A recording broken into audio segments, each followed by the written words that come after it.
Өткөнкү сабакта да айттык эле, пайгамбарыбыз мындай дейт: ким жакшылап даарат алып, андан кийин шахадат келимесин айтса, ашхаду ла илаха иллаллах вахдаху ла шарика ла ва ашхаду анна Мухаммадан абдуху ва расулу десе, бейиштин 8 эшиги тең ачылат. Кайсынысынан кааласа кирсин дедик. Демек, даарат алгандан кийин шахадат келимесин айтыш керек экен. Даарат алгандан кийин эмне кылабыз керек? Даарат алып бүттүңүз да.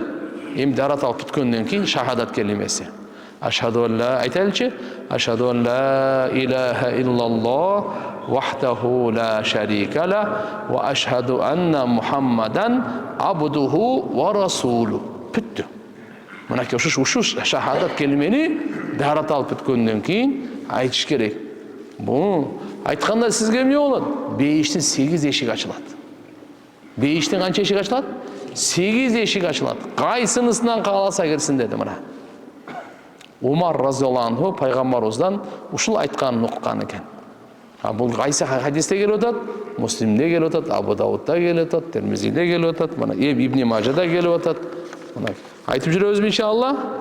Эми күн сайын 5 жолу, кээде андан аз, кээде андан көп даарат алып калабыз. Бирок даарат алган сайын унутпаңыз. Сразу шахадат айтыңыз.